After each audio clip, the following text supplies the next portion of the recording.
கிறிஸ்துவுக்குள் பிரியமானவர்களே, கர்த்தரும் இரட்சகருமாய் இயேசு கிறிஸ்துவின் ஈடு நீட்டு நாமத்தினாலே உங்கள் யாவருக்கும் என் அன்பின் வாழ்த்துதலை தெரிவித்துள்ளேன். தேவன் அருளிய அப்பம் பெயர் மினிஸ்டர் மூலியமாக உங்களோடு சந்திப்பதில் மிகுந்த மகிழ்ச்சி அடைகிறேன். தினம்தோறும் அதிகாலைகளிலே பரிசுத்த வேதாந்தத்தின் ஒரு பகுதியை நாம் தியானித்து நம்முடைய குடும்ப பாதுகாப்பிற்காக நாம் ஜெபித்து வருகிறோம். அதிகாலைகளிலே அபிஷேகங்களை பெற்றுக்கொள்ள, தேவனுடைய கிருபை பெற்றுக்கொள்ள புதிய நாளிலும் இணைந்திருங்கள். டிசம்பர் மாசத்திலே கிறிஸ்துவனுடைய பிறப்பை நாம் தியானித்துக் கொண்டிருக்கிறோம். 1ஆம் தேதியிலிருந்து 25ஆம் தேதி வரை தியானித்துக் கொண்டிருக்கிறோம். கர்த்தருடைய பிள்ளைகள் தினந்தோறும் கேட்கிறீங்க, இரவு நேரத்திலே தூங்கும் முன்பாக எப்படி நன்மை செய்ய வேண்டும் என்பதை நாம் தியானித்துக் கொண்டிருக்கிறோம். கிருபையின் காலத்திலே நாம் எல்லாரும் வாழ்ந்து கொண்டிருக்கிறோம். தேவன் நமக்கு ஒவ்வொரு நாளும் பாதுகாக்கிறார். மத்தேயு சுவிசேஷம் 1ஆம் அதிகாரம் 21ஆம் வசனத்திலே, அவள் ஒரு குமாரனை பெறுவாள், அவருக்கு இயேசு என்று பெயரிடுவாயாக, ஏனெனில் அவர் தமது ஜனங்களின் பாவங்களை நீக்கி அவர்களை ரட்சிப்பார் என்றான். ஹல்லேலூயா. கிறிஸ்துவுக்குள் பிரியமானவர்களே, அவர் தமது ஜனங்களின் பாவங்களை நீக்கி அவர்களை ரட்சிப்பார். தமது ஜனங்களின் பாவங்களை நீக்கி அவர்களை ரட்சிப்பார். இயேசு கிறிஸ்து தமது ஜனங்களின் பாவங்களை நீக்கி அவர்களை ரட்சிப்பார். இன்னைக்கு செய்தி என்ன அப்படின்னா, கர்த்தருடைய பிள்ளைகளுக்கு மிகுந்த ஒரு ஆசீர்வாதம் உண்டு. ஒரு நாளைக்கு நம்ம நூற்றுக்கணக்கான தடவை, அதாவது பல முறை சொல்லலாம், காலையிலிருந்து ராத்திரி வரை, ஏசப்பா, இயேசு கிறிஸ்துவே, கர்த்தரா இயேசு கிறிஸ்துவின்னு சொல்லி நம்ம ஒவ்வொரு நேரம் அவரை கூப்பிட்டு கொண்டே இருக்கிறோம். அவரை கூப்பிடும்போது நம்முடைய வாழ்க்கையில என்ன நடக்கு? ஒவ்வொரு பொருளுக்கும் ஒவ்வொரு அர்த்தம் உண்டு. இயேசு அப்படின்னு சொல்லி நம்ம கூப்பிடும்போது நம்ம வாழ்க்கையில என்னெல்லாம் அதிசயம் நடக்கு, அற்புதம் நடக்கு, அதை நாம் முதலாவது அறிந்து கொள்ளணும். கர்த்தருடைய பிள்ளைகளுக்கு மிகுந்த ஆசீர்வாதம் உண்டு. எல்லாருக்கும் உண்டு. ஐயா, நான் இன்னைக்கு உங்க செய்தி கேட்கிறேன். நான் இன்னும் இயேசு சொந்த ரட்சகரா ஏற்றுக்கொள்ளல. இப்பதான் நான் இயேசு கிறிஸ்துன்னு சொல்லி நான் வாயத்துன்னு சொல்றேன். எனக்கு இயேசு கிறிஸ்து ரொம்ப பிடிக்கும். நான் ஸ்கூல் படிக்கும்போது நான் சர்ச்சுக்கு போயிருக்கேன். நான் ஸ்கூல் படிக்கும்போது ஒரு கிறிஸ்டியன் ஸ்கூல்ல நான் படித்தேன். நான் காலேஜ் படிக்கும்போது கிறிஸ்டியன் காலேஜில் படித்தேன். நான் வேலைக்கு போகும்போது பக்கத்தில் சர்ச்சில் போய் நான் ஜெபம் பண்ணியிருக்கேன். ஆனால் இன்னும் நான் ஞானஸ்தானம் எடுக்கலை. நான் இப்போதான் இயேசு கிறிஸ்துவை நான் ஏற்றுக்கொண்டேன். எத்தனையோ கோடிக்கணக்கான ஜனங்கள் வேற வேற சூழ்நிலையில இயேசு கிறிஸ்து வருவாங்க. யாரெல்லாம் இயேசு கிறிஸ்துன்னு சொல்லி வாயை திறந்து கூப்பிடுறாங்களோ அவங்களுடைய வாழ்க்கையிலே என்ன நடக்கு? இன்னைக்கு அதுதான் செய்தி.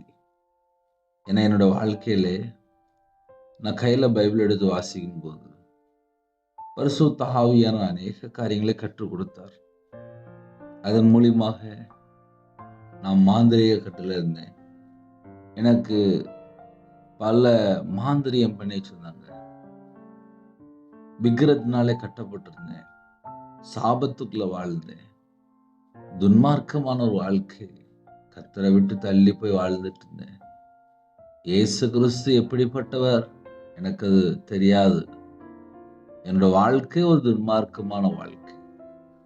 ஆனால் கையில பைபிள் எடுத்து வாசிக்கும் போது எனக்கு மிகுந்த ஆச்சரியமா இருந்துச்சு. என்னோட ஆவிக்குரிய வாழ்க்கையில வளர்றதுக்கு ரொம்ப பிரயோஜனமா இருந்துச்சு. இயேசு அப்படின்னு சொல்லி நம்ம ஒரு தடவை கூப்பிடும் போது அந்த வார்த்தையினுடைய பொருள், அர்த்தம் நமக்கு தெரிந்தால் நலமா இருக்கும். ஏனெனில் அவர் தமது ஜனங்களின் பாவங்களை நீக்கி அவர்களை ரட்சிப்பார்.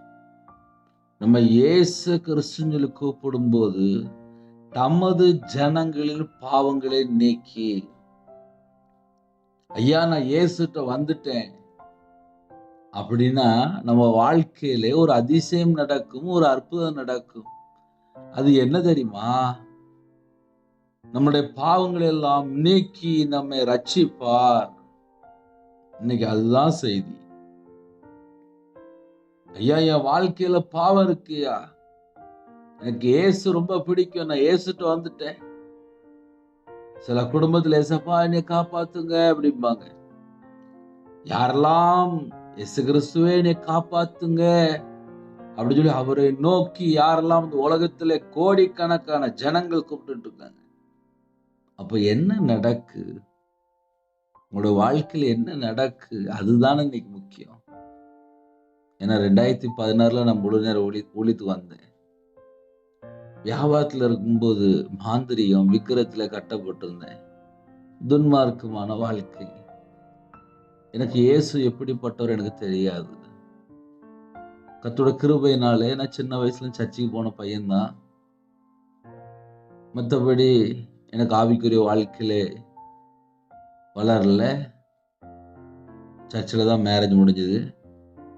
சர்ச்சுக்கு வாரம் போற பையன்தான். என் வாழ்க்கையில பிரச்சனைக்கு மத்தியிலே, கண்ணீரின் மத்தியிலே, வேதனையோடு துக்கத்தோடு தேவனை உண்மையா தேடினேன். இன்னைக்கு நிறைய குடும்பத்துல கடமைக்கு தேடிடுறாங்க. அது ஒரு பிரச்சனையா இருக்கு. ஏன்னா நானும் சின்ன வயசுல சும்மா கடமைக்கு சர்ச்சுக்கு போயிருக்கேன். அதனால சொல்றேன். எனக்கு அர்த்தம் தெரியல. ரொம்ப வருஷம் சர்ச்சுக்கு போனேன். ஆனால் விக்கிறதுக்கு போய் மாந்திரியத்துல போய் சிக்கிக்கிட்டேன். ஏன் அப்படின்னா இயேசு கிறிஸ்து எப்படிப்பட்டவர் எனக்கு தெரியாம போச்சு. இந்த கடைசி காலத்துல ஏன் விக்கிரத்துக்குள்ள போறாங்க, ஏன் சில குடும்பத்துல கத்தரை விட்டு தள்ளி போயிடுறாங்க அப்படின்னா அவர் எப்படிப்பட்டவர் என்பதை அறிந்து கொள்ளலை. முழு உலகத்தை மீட்டெடுக்க தான் இயேசு கிறிஸ்து இந்த உலகத்துக்கு வந்திருக்காரு. இந்த உலகத்தில் உள்ள எல்லாரையும் மீட்டெடுக்கணும். உலக ரட்சகர் அப்படின்னா எல்லாருக்கும் தெரியும். உலகத்தில் உள்ள எல்லா ஜனங்களையும் மீட்டெடுக்கணும். எப்ப மீட்டெடுப்பாரு? அடுத்த கேள்வி. உலகத்துல எல்லா ஜனங்களையும் மீட்டெடுக்கணும். எப்ப மீட்டெடுப்பாரு? யாரெல்லாம் இயேசுட்ட வாராங்களோ அவர்களை. ஏனெனில் அவர் தமது ஜனங்களின் பாவங்களை நீக்கி அவர்களை ரட்சிப்பார். அப்ப நான் இயேசு கிறிஸ்துட்ட வந்துட்டேன் அப்படின்னாலே எனக்கு ஒரு விடுதலை உண்டு. நான் இயேசுட்ட வந்துட்டேன்ப்பா, இன்னைக்கு தான் நான் இயேசுட்ட வந்திருக்கேன், இன்னைக்கே விடுதலை உண்டு. முதல்ல சத்தியத்தை அறிந்து கொள்ளணும். சத்தியத்தை அறிவீர்கள், சத்தியம் உங்களை விடுதலையாக்கும். குமாரன் விடுதலையாக்கினால் மெய்யாகவே விடுதலையாவீர்கள். கர்த்தருடைய ஆவியானது எங்கேயோ அங்கேதான் விடுதலை உண்டு. அப்ப நம்ம வாழ்க்கையில நமக்கு எப்படிலாம் விடுதலை கிடைக்கும், நம்முடைய ஆத்மாவுக்கு எப்படி விடுதலை கிடைக்கும், நம்முடைய சரீரத்துல எப்படி விடுதலை கிடைக்கும், நம்முடைய ஆவியில எப்படி விடுதலை கிடைக்கும், நம்முடைய பலவீனம் எப்படி மாறுது, வியாதி எப்படி மாறுது, நோய் எப்படி மறையுது, தலைமுறை சாபம்னா எப்படி நீங்குது, இது எல்லாம் இந்த வசனத்துல அர்த்தம் இருக்கு. தமது ஜனங்களின் பாவங்களை நீக்கி ரட்சிப்பார். ஐயா, இயேசுட்ட நான் வந்தேன், இந்த நிமிஷம் வரையும் நான் உயிரோட இருக்கேன், இதுதான் சாட்சி. சரி, சில குடும்பத்துல யோசிப்பாங்க, பிரதர் நாங்களும் சின்ன வயசுல சர்ச்சுக்கு போனோம் பிரதர். நான் இன்னும் கூட கொஞ்சம் ஆழமா அர்த்தம் சொல்றேன் உங்களுக்கு. 2008 எனக்கு உடம்பு சரியில்லாம இருந்துச்சு. அப்ப ஹாஸ்பிட்டல் போனேன். நிறைய ஹாஸ்பிட்டல் போய் ட்ரீட்மெண்ட் எடுக்கும்போது எனக்கு அலர்ஜி ஆயிட்டு டாக்டர் செக்அப் பண்ணும்போது சொன்னாங்க, இந்த பையன் பிழைக்க மாட்டான், 48 மணி நேரம் கழிச்சா ரிசல்ட் சொல்ல முடியும் அப்படின்னாங்க. 48 மணி நேரம் கையெழுத்துலாம் வாங்கிட்டாங்க. மனைவி கண்ணீரோடு ஜெபம் பண்ணா, தாய் கண்ணீரோடு ஜெபம் பண்ணாங்க. ஹாஸ்பிட்டல் ஐசியூல இருந்தேன். கர்த்தருடைய கிருபையினாலே 2025 இன்ன வரையும் நான் உயிரோட இருக்கேன் அப்படின்னா இயேசுவை நோக்கி யாரெல்லாம் கூப்பிடுறாங்களோ, இயேசுவை நோக்கி யாரெல்லாம் எந்த நாட்டுக்குள்ள, எந்த சூழ்நிலை, எந்த இடத்திலே, ஐயா எனக்கு சர்ச்சுக்கு போக முடியாது, நான் வீட்டுக்குள்ளதான் இருக்கேன், நான் வேற நாட்டுக்குள்ள இருக்கேன், நான் வேற இடத்துல இருக்கேன், நான் இருக்கிற பகுதியில சர்ச்சுக்கு போக முடியாது, நான் ஒரு அந்தரங்கத்திலே நான் தேவனை நோக்கி கூப்பிடுறேன், நான் கட்டப்பட்ட நிலைமையில இருக்கேன், நான் ஒரு வீட்டுக்குள்ள ஒரு அடிமையா இருக்கேன். எந்த நாடு, எந்த சூழ்நிலை, எதுனாலும் பிரச்சனை இல்லை. எந்த இடத்துக்குள்ள இந்த பூமியிலே கர்த்தராகிய இயேசு கிறிஸ்துவே சொல்லி நம்ம கூப்பிடுறோமோ, அந்த இடத்திலே நம்முடைய தேவன் இறங்கி நம்மளை மீட்டெடுக்கிறார். எத்தனையோ கோடிக்கணக்கான ஜனங்கள் எந்த இடத்துல முழங்கால் போட்டு கூப்பிடுறாங்களோ அந்த இடத்திலே மனமிறங்கி நம்மளை மீட்டெடுக்கிறார். ஏனெனில் அவர் தமது ஜனங்களின் பாவங்களை, நம்ம வாழ்க்கையில என்னெல்லாம் பாவம் இருக்கோ அந்த பாவங்களை எல்லாம் நீக்கி நம்மை ரட்சிக்கிறார். அப்போ உலக ரட்சகரை நாம் தொழுது கொள்ளும் போது, உலக ரட்சகரை நாம் கூப்பிடும் போது, நம்முடைய வாழ்க்கையில நமக்கு என்ன அதிசயம் நடக்கு? நம்முடைய பாவங்களை எல்லாம் நீக்கி, நான் எப்போதுமே ஆன்லைன் மூலமா பேசும்போது ஒரு வார்த்தை சொல்லுவேன். வீட்டுல குட்டி பிள்ளைகள், சின்ன பிள்ளைகள் அப்படிம்போம். குட்டி பிள்ளைல என்ன பண்ணுவாங்க அப்படின்னா, கையை பிடிச்சு கூட்டு போவாங்க. வா கடைக்கு வா, நான் உனக்கு சாக்லேட் வாங்கி தரேன். உடனே இந்த குட்டி பிள்ளை அழகா அம்மா அப்பா கூட கையை பிடிச்சி நானும் வரேன் அப்படின்னு சொல்லிட்டு அழகா பிள்ளைகள் போகும். கடைக்கு போனோடனே சாக்லேட்டு, ஐஸ்கிரீமு, ஸ்நாக்ஸ் எல்லாம் வாங்கி கொடுப்பாங்க. இன்னைக்கு நிறைய குடும்பத்துல என்ன நடக்கும் அப்படின்னா, பாவத்தை கையை பிடிச்சு கூட்டு போயிட்டே இருக்காங்க. பாவம் தொடருது. இன்னைக்கு நிறைய குடும்பத்துல என்ன நடக்கும் அப்படின்னா, பாவம் தொடருது. ஏன் ஒரு குடும்பத்துக்குள்ளே ஆசீர்வாதம் இல்லை? என் வாழ்க்கையில ஏன் சாபம் வந்துச்சு? ஏன் விக்கிரத்துக்குள்ள போனேன்? ஏன் மாந்திரியத்துல கட்டப்பட்டேன்? எதனால என்னோட வாழ்க்கையில நஷ்டம் வந்துச்சு? எதனால என்னோட வாழ்க்கையில தோல்வி வந்துச்சு? எதனால என்னோட வாழ்க்கையில கர்த்தரை விட்டு நான் தள்ளி போய் துன்மார்க்கமா போனேன் அப்படின்னு சொல்லி கையில பைபிள் எடுத்து வாசிக்கும் போது தெரியுது, நான் கர்த்தரை விட்டு தள்ளி போயிட்டேன். கர்த்தரை விட்டு தள்ளி போகும்போதுதான் ஒரு மனுஷோட வாழ்க்கையில பிரச்சனை ஃபுல்லா வந்துருது, இருள் ஃபுல்லா வந்துருது. அது வியாதியா இருக்கலாம், பலவீனமா இருக்கலாம், நோயா இருக்கலாம், சாபமா இருக்கலாம், எதுனாலும் அந்த செகண்ட் தான் தொடருது. கர்த்தருடைய பிள்ளைகளு ஞாயிற்றுக்கிழமை மட்டும் ஒரு மணி நேரம் சர்ச்சுக்கு போற பிள்ளைகள் இருக்கு. அந்த 1 மணி நேரமும் சர்ச்சுக்குள்ள உட்காந்துட்டு செல்போன் கையில வச்சிருக்கிற பிள்ளைகள் இருக்கு. 7 நாள்ல 1 மணி நேரம் தான் சர்ச்சுக்கு போற பிள்ளைகள். அந்த 1 மணி நேரமும் செல்போன்ல அங்கேயும் போய் வாட்ஸ்அப், இல்ல யூடியூப், இல்லைன்னா ஸ்டேட்டஸ், இல்லைன்னா ஏதாவது போய் சர்ச்சுக்குள்ள உட்காந்து பாக்குற பிள்ளைகள் இருக்கு. அப்படின்னா என்ன அர்த்தம் அப்படின்னா, இயேசு கிறிஸ்து எப்படிப்பட்டவர் என்பதை அவங்களுக்கு தெரியலை, அவங்க புரியலை, அவங்க அறிந்து கொள்ளலை. சர்ச்சுக்குள்ள வந்தா கூட அவங்களுடைய இருதயம் கடினமா இருக்கு. இன்னைக்கு ஏன் ஒரு குடும்பத்துல பாவத்துல இருந்து வெளியில வர முடியல அப்படின்னா, அவங்களுக்கு அந்த உணர்வு இல்லை. ஐயோ நான் பாவத்துல வாழ்றேனே, அந்த உணர்வு இல்லை. நிறைய குடும்பத்துல இப்ப அதுதான் பிரச்சனை. ஏன்னா சில குடும்பம் கர்த்தரை விட்டு தள்ளி போய் நிறைய பாவ அடிமையில வாழ்ந்துட்டு இருக்கு. யாரெல்லாம் இந்த செய்தியை கேட்கிறீங்களோ, நம்ம ஒரே ஒரு காரியத்தை மட்டும் யோசித்து பார்க்கணும். நம்முடைய வாழ்க்கையிலே பாவம் எந்த பகுதியிலே தொடர்கிறது? ஏன்னா நான் கையில பைபிள் எடுத்து வாசிக்கும் போது அப்படிதான் யோசித்தேன். நான் இயேசு அப்படின்னு சொல்லி கூப்பிடும் போது எனக்கு அவர் மட்டும்தான், நான் உலகத்தில் உள்ள எந்த ஒரு விக்கிர வழிபாடுகளுக்குள்ளேயோ, எந்த ஒரு நம்பிக்கையிலையோ, எந்த ஒரு விக்கிரக ஆராதனைக்குள்ளேயோ நான் போகல. என்னோட வாழ்க்கையிலே என்னை மீட்டெடுக்க இயேசு கிறிஸ்து வெளிப்பட்டார், மேசியா வெளிப்பட்டார், கிறிஸ்துவா வெளிப்பட்டார், மனுஷகுமாரன் வெளிப்பட்டார், தேவகுமாரன் வெளிப்பட்டார், தேவ ஆட்டுக்குட்டியா வெளிப்பட்டார், தாவீதின் குமாரனா வெளிப்பட்டார், இம்மானுவேலாக வெளிப்பட்டார். தேவன் நம்மோடு இருக்கிறார். அவருக்கு பல நாமங்கள் உள்ளன. அவர் அதிசயமானவர், சமாதான பிரபு, நித்திய பிரபு, நித்திய பிதா. நமக்கு நிறைய பெயர் தந்திருக்கார். வல்லமை உள்ளவர். எவ்வளவு பெயர் அவருக்கு இருக்கு.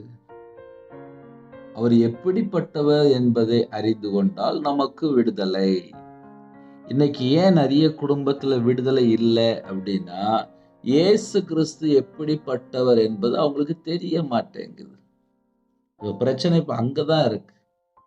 இயேசு கிறிஸ்து எப்படிப்பட்டவன்னு சொல்லி தெரிஞ்சாதானே நம்மளுடைய வாழ்க்கையில நமக்கு ஒரு விடுதலை. சில குடும்பத்துல காலை வேளையில ரொம்ப பொறுமையா செய்தி கேட்பீங்களா? உங்க வாழ்க்கையிலே பாவத்தை கையை பிடிச்சு கூட்டு போறீங்களா? அதை நீங்க கண்டுபிடிச்சிட்டீங்கன்னா இன்னைக்கு உள்ள செய்தியினுடைய ஆழத்தை நீங்க நல்லா புரிந்து கொள்ள முடியும். இயேசு கிறிஸ்துவேன்னு சொல்லி நான் கூப்பிடும் போது நான் எதுல இருந்து மனம் திரும்பி இருக்கணும் தெரியுமா? பாவத்திலிருந்து நான் மனம் திரும்பி இருக்கணும். எனக்கு அந்த பாவம் வேண்டாம்ப்பா, நான் அந்த பாவத்துல அடிமையா இருக்கேன், நான் அந்த சாபத்துல இருக்கேன், நீ மீட்டெடுங்க, உங்க ரத்தத்தினால என்னை கழுவி சுத்திகரிங்க. இயேசு கிறிஸ்து ரத்தம் சகல பாவங்களை நீக்கி நம்மை சுத்திகரிக்கும். இன்னைக்கு நம்ம வாழ்க்கையில என்ன வேணும்? பாவம் தொடரக்கூடாது. கிறிஸ்துமஸ் மாசம் வந்துட்டு, டிசம்பர் மாசம் வந்துட்டு, டிசம்பர் 25 வந்துட்டு அப்படின்னாலே எல்லாருடைய வீட்லயும் லைட் எரியுது, எல்லாருடைய வீட்லயும் ஸ்டார் தொங்குது, எல்லாருடைய வீட்லயும் டெக்கரேஷன். சில குடும்பத்துல சர்ச் டெக்கரேஷன், சில குடும்பத்துல டெக்கரேஷன், பல டெக்கரேஷன் இருக்கு. ஆமா, அதுல டெக்கரேஷன் அப்படின்னாலே நிறைய டெக்கரேஷன் இருக்கு.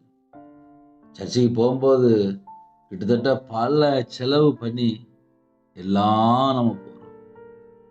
ஆனா நம்ம இருதயம் டெக்கரேஷன் ஆயிட்டா, நம்ம இருதயம் மனமாற்றம் அடைஞ்சிட்டா, நம்ம இருதயத்துக்குள்ள பாவம் இல்லாத ஒரு வாழ்க்கையா இருக்கா, நம்ம இருதயத்துக்குள்ள இயேசு கிறிஸ்து பிறந்து விட்டாரா, நமக்கு ஒரு பாலன் கொடுக்கப்பட்டார், நம்ம இருதயத்துக்குள்ளே குமாரன் இருக்கிறாரா?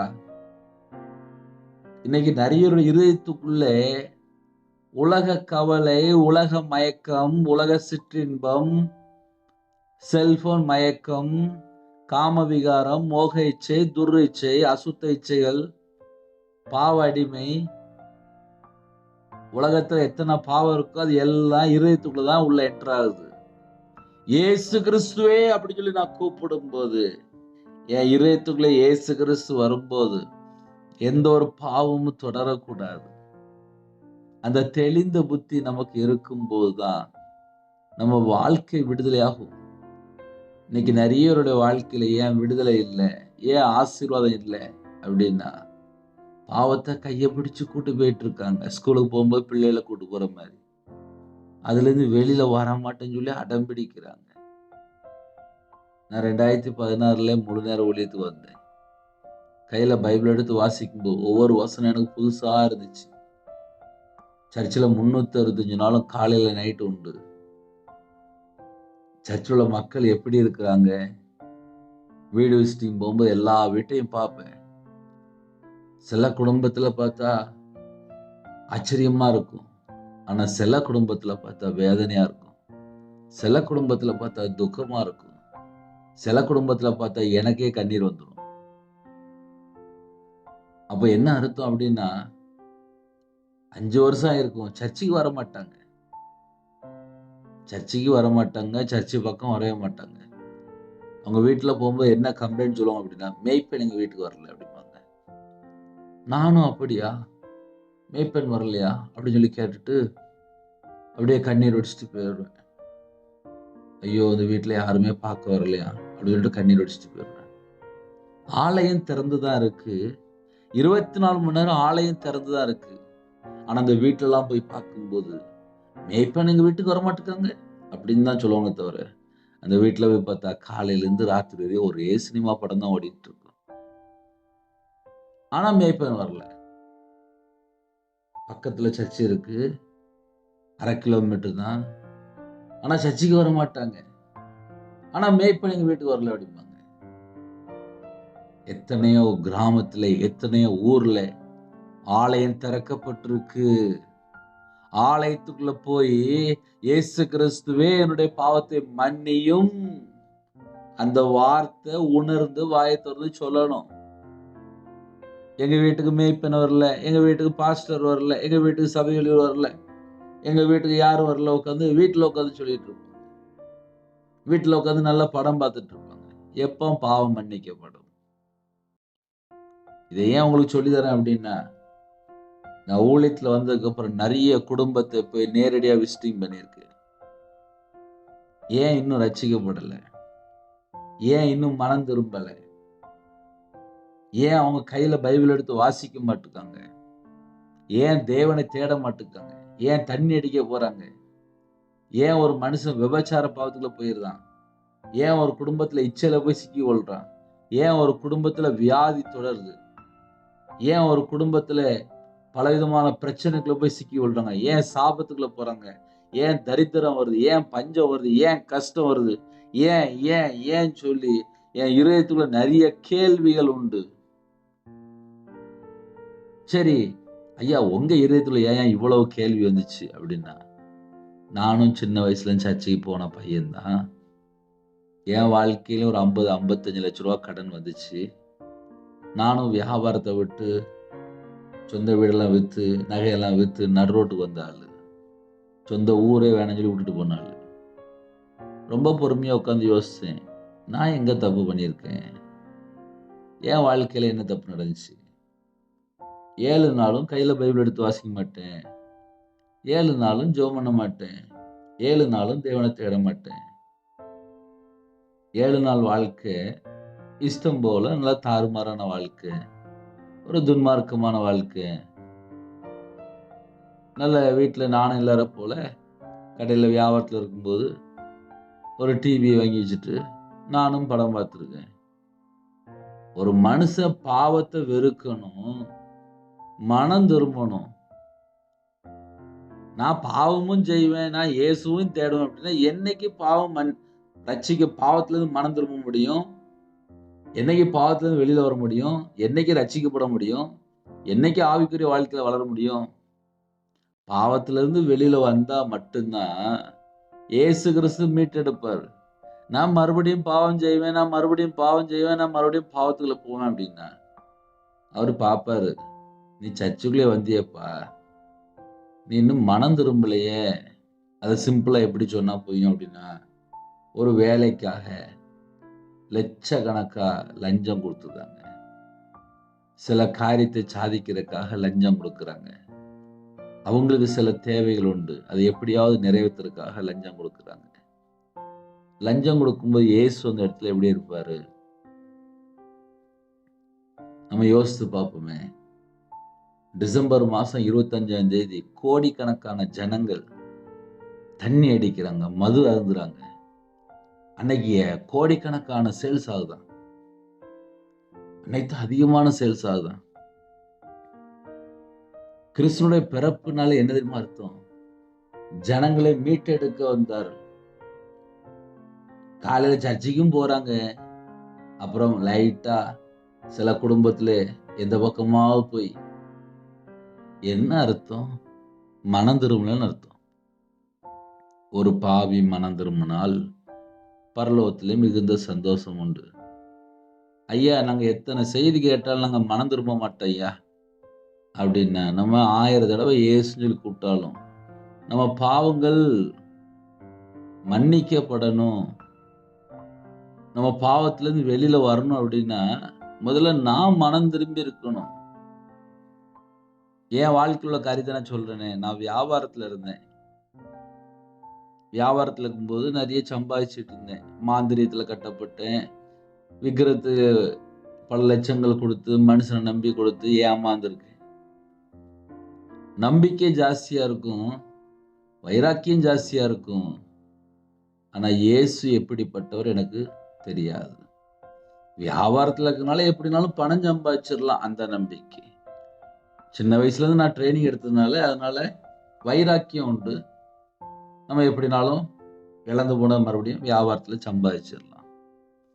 நல்லா பொய் பேசி, நல்ல கடன் வாங்கி, பணம் கொடுக்க முடியலன்னா மறுபடியும் பொய் பேசி, மனைவி தெரியாம கடன் வாங்கி, குடும்பத்துக்கு தெரியாம கடன் வாங்கி, ஒரே கடன் கடன் கடன் 50 55 லட்ச ரூபா கடன். ₹1 இல்ல, ₹2 இல்ல.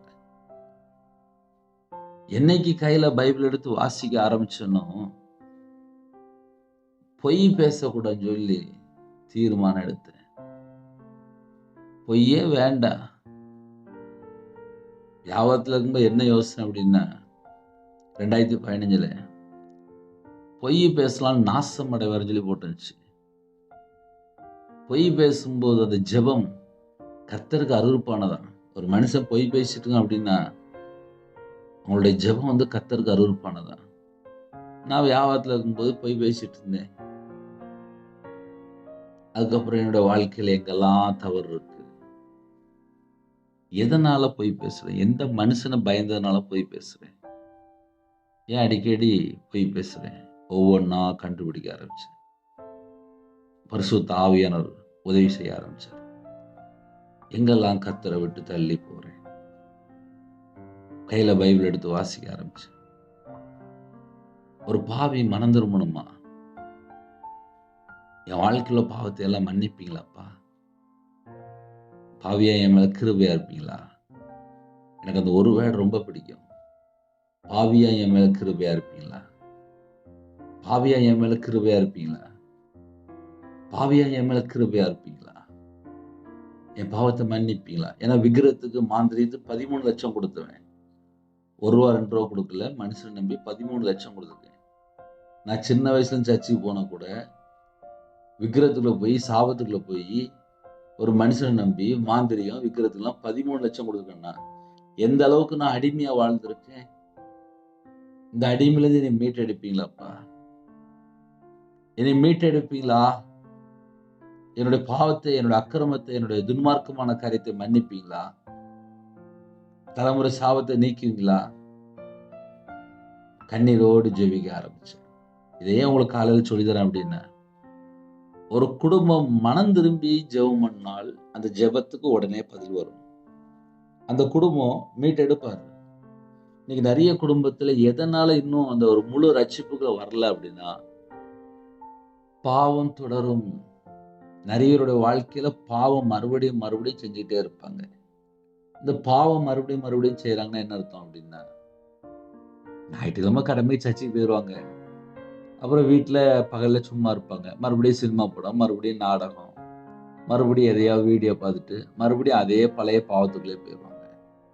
மறுபடியும் சிகரெட் அடிக்க போயிடுவாங்க, மறுபடியும் பார்த்தா தண்ணி அடிக்க போயிடுவாங்க, மறுபடியும் பணம் சம்பாதிக்கிறதுக்காக அப்புறம் லஞ்சம் கொடுக்கறது, லஞ்சம் வாங்குறது, அப்புறம் அநீதியா சொத்து சேர்க்கறது. கேட்டா அதான் இயேசு மன்னிச்சிருவார்ல அப்படின்னு சொல்லிட்டு மறுபடியும் துன்மார்க்கமான ஒரு வாழ்க்கைக்குள்ள போகும்போது அவங்க வாழ்க்கையில அவங்களுக்கு நிம்மதி மட்டும் இருக்காது. இப்ப நிறைய குடும்பத்துல என்ன காணும் அப்படின்னா, நிம்மதியை காணும். சர்ச்சுக்கு போய் ஜெபிக்கிற பிள்ளைகள் தான், தேவனை தேடக்கூடிய பிள்ளைகள் தான், ஆனா நிம்மதியை மட்டும் காணும். ஏன் நிம்மதியை மட்டும் காணும் அப்படின்னா, அவங்க இயேசு கிறிஸ்து மேல நம்பிக்கை வைக்காம இப்ப பண ஆசையில கர்த்தரை விட்டு தள்ளி போயிட்டாங்க. இயேசு வேணுமா பணம் வேணுமா அப்படின்னா, பணம் வேணும்னு சொல்லிட்டு இப்ப தள்ளி போயிருந்தாங்க. இப்ப அப்படி ஒரு பிரச்சனை புதுசா இருக்கு. நான் ஊழியத்துக்கு வந்ததுக்கு அப்புறம் பார்த்தது இல்ல. நிறைய குடும்பத்துல ஏன் பாவம் தொடருது, ஏன் நிறைய வாலிப பிள்ளைகள் பாவத்துல போய் சிக்கி கொள்ளுது, ஏன் நிறைய பையங்க வந்து இன்னும் ரட்சிக்கப்படாம இருக்காங்க, ஏன் சில குடும்பத்துல தீமை ஏன் உள்ள என்டர் ஆகுது, ஏன் பாவம் உள்ள என்டர் ஆகுது, எதனால ஒரு குடும்பம் இன்னும் ரட்சிக்கப்படாம இருக்காங்க, ஒரு குடும்பத்துல என்னதான் நடக்கு, அதான் சர்ச்சுக்கு போற பிள்ளைகள் தானே, எப்படி பாவம் தொடருது அப்படின்னு சொல்லி ரொம்ப பொறுமையா உட்கார்ந்து ராத்திரி நேரத்துல உட்காந்து கையில பைபிள் எடுத்து வாசித்து உட்காந்து இப்படியே யோசிச்சுட்டு இருப்போம். எதனால பாவம் தொடருது? அப்புறம்தான் வெளிப்பட்டுச்சு. பாவத்தை கையை பிடிச்சு கூட்டு போயிட்டு இருக்காங்க. எப்படி ஒரு சின்ன பிள்ளைய கூட்டு போற மாதிரி. மனம் திரும்பல. ஒரு குடும்பம் மனம் திரும்பினா மட்டும்தான் ரட்சிப்பு. ஏனெனில் அவர் தமது ஜனங்களின் பாவங்களை நீக்கி ரட்சிப்பார். ஐயா, இயேசுட்டு வந்தா மட்டும் பத்தாது. என் வாழ்க்கையில நான் எங்கெல்லாம் கத்தரை விட்டு தள்ளி போய் பாவத்துல இருக்கிறனோ அந்த காரியத்துல இருந்து நான் மனம் திரும்பி இருக்கணும்.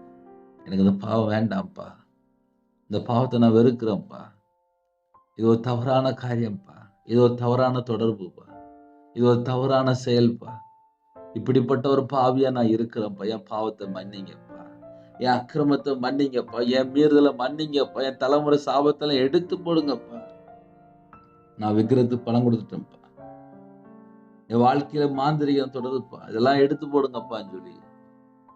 ஒருவேளை வியாதியா இருக்கலாம், பலவீனமா இருக்கலாம். இந்த பலவீனம், இந்த வியாதி மறையணும்ப்பா.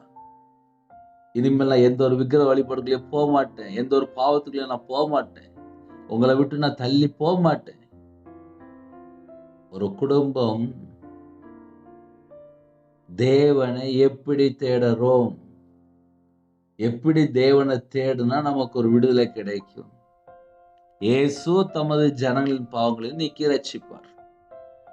இயேசுட்ட வந்துட்டேன், நான் அவருடைய ஜனமா மாறிட்டேன். நான் மறுபடியும் சொல்றேன், நான் இயேசுட்ட வந்துட்டேன், நான் அவருடைய ஜனமா மாறிட்டேன். அப்படின்னா என்ன வித்தியாசம்? நான் அதையும் சேர்த்து சொல்லி தரேன். ஒரு காலத்துல என்னுடைய வாழ்க்கையில நான் விக்கிரத்துக்கு மாந்திரியத்துக்கு பணம் கொடுத்துருக்கேன், நான் துன்மார்க்கனா வாழ்ந்திருக்கேன், கர்த்தரை அறியாம வாழ்ந்திருக்கேன், இஷ்டம் போல வாழ்ந்திருக்கேன்.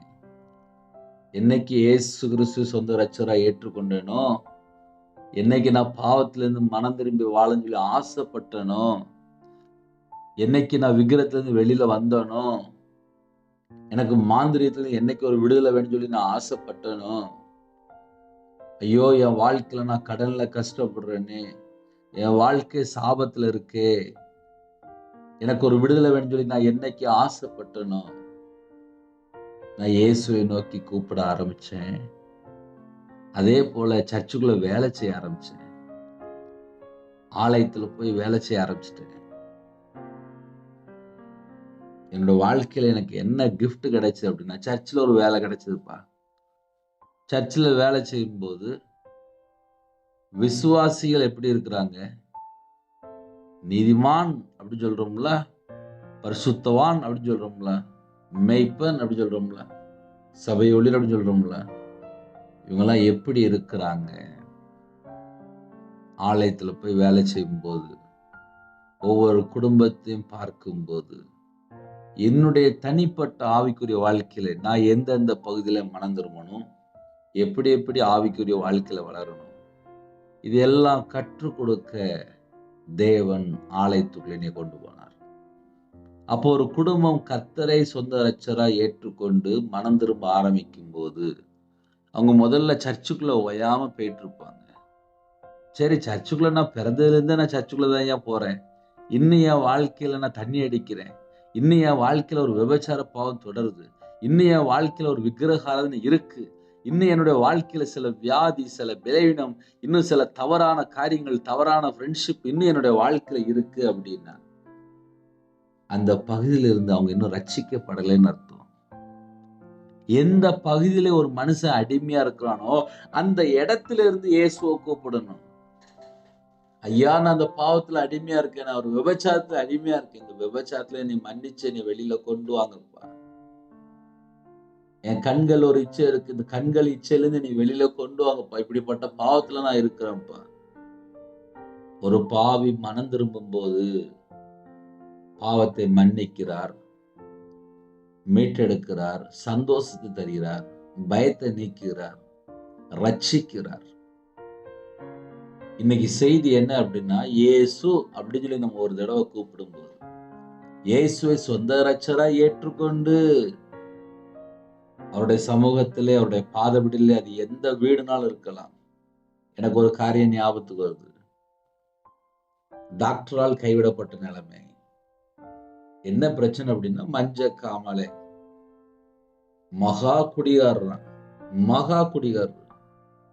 மஞ்ச காமாலையில ஹாஸ்பிட்டல்ல அட்மிட்ல இருந்து டெய்லி மாத்திரை எடுத்திருக்காரு, இன்ஜெக்ஷன் எடுத்திருக்காரு. கால்லாம் வீங்கி இருக்கு. மஞ்சக்காமாலே கடைசி ஸ்டேஜ். வீங்கி, கால்லாம் வீங்கி இருக்கு, கை கால்லாம் எல்லா பக்கமும் ஒரே வீக்கம். அந்த மனுஷனுக்கு நிறைய பிரச்சனை இருக்கு போல இருக்கு. அப்போ டாக்டர் சொல்லிட்டாரு, இந்த மனுஷன் பொழைக்க மாட்டான். வயசு பார்த்தா ஒரு 32 வயசு தான் ஆகுது. பிள்ளைகள் பார்த்தா வீட்டுல 3 பிள்ளைகள் இருக்கு. இந்த மனுஷன் பொழைக்க மாட்டான், கூட்டு போயிருங்க. அப்ப என்னன்னு சொல்லி கேட்கும்போது, மஞ்சக்காமால இருக்கும்போது தண்ணி அடிக்க கூடாது. இந்த மனுஷன் தண்ணி அடிச்சு மறுபடியும் உடம்புல எல்லா பக்கம் ஏறிட்டு அப்படின்னு சொல்லி அனுப்பி விட்டுருக்கான் போல. நானும் அந்த தெருவுக்குள்ள போகும்போது, அந்த வீட்டுக்குள்ள போகும்போது, அவங்களுக்காக பேசி, இயேசு கிறிஸ்து மீட்டெடுக்கிறவர், நம்முடைய வியாதி, நம்முடைய விலையினம், நம்முடைய தலைமுறை சாவை எல்லாவற்றையும் சிலுவையில சுமந்தவர். அவர்கிட்ட வந்தாச்சுன்னா போதும், இயேசு கிறிஸ்துவ கூப்பிடுங்க இந்த வீட்டுக்குள்ள. இன்னைக்கே இயேசு கிறிஸ்து உங்க கணவருக்கு சுகம் கொடுப்பார். இந்த வியாதியிலிருந்து ஒரு முழு சுகம் கொடுப்பார். இயேசுவை சொந்த ரட்சரா ஏற்றுக்கொள்ளுங்க. விக்கிரத்துல இருந்து வெளியில வாங்க. உலக நம்பிக்கையில இருந்து வெளியில வாங்க. இயேசு மட்டுமே நீ ரட்சிப்பார் என்று அவரை நோக்கி கூப்பிடுங்க. இந்த வியாதியிலிருந்து இன்னைக்கே உங்களுக்கு ஒரு சுகம் கிடைக்கும் அப்படின்னு சொல்லிட்டு அந்த வீட்டுக்குள்ள பேசிட்டு உடனே ஜெபம் பண்ணிட்டு கிளம்பிட்டு, அடுத்த நாள் சாயங்காலம் மறுபடியும் அந்த பகுதியில் எனக்கு போக வேண்டிய காரியம் இருந்துச்சு.